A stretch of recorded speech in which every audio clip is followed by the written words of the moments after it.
छत्रपती संभाजीनगर जिल्ह्यातील सिल्लोड तालुक्यातील घाटनांद्रा येथील संभाजीनगर जिल्हा मध्यवर्ती बँक शाखेमध्ये गेल्या बऱ्याच वर्षांपासून कर्मचाऱ्यांची वणवा असून सध्या पैशांचा देखील तुटवडा असल्यामुळे खातेदारांना 2 ते 3 दिवस पैशांची वाट पाहावी लागत आहे।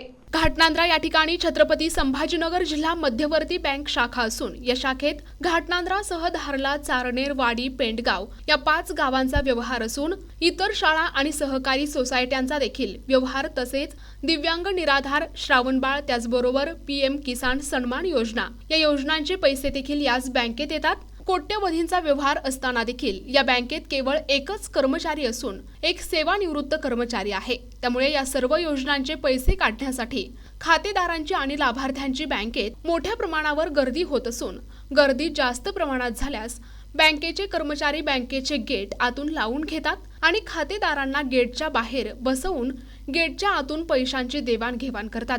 यामुळे खातेदारांनी संताप व्यक्त केला असून सकाळपासून बँकेच्या बाहेर उपाशी तापाशी बसलेल्या खातेदारांना दुपारनंतर पैसे संपल्याचे सांगण्यात येते। 2 ते 3 दिवस आधी पैसे काढण्याची पावती भरून द्यावी लागते, तेव्हा कुठे पैसे हातात मिळतात। त्यामुळे येथील बँकेच्या शाखेत वरिष्ठ कार्यालयाकडून पैसे वाढवून देण्याची आणि कर्मचाऱ्यांची संख्या देखील वाढवण्याची मागणी ग्राहकांनी केली आहे। पाहुयात संतप्त झालेल्या ग्राहकांनी दिलेली प्रतिक्रिया।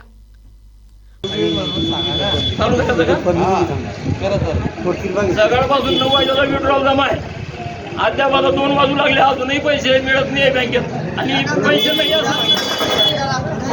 आणि बँकेला कुलूप लावून घ्यायला हे बँक फोटो काढून घ्या, बँकेला कुलूप लावून घ्यायचा तर बँका कशाला चालू होत्या? डायरेक्ट बंद करून टाका बँका। प्रतिनिधी राम जोशी, NTV न्यूज मराठी, घाटनांद्रा, छत्रपती संभाजीनगर।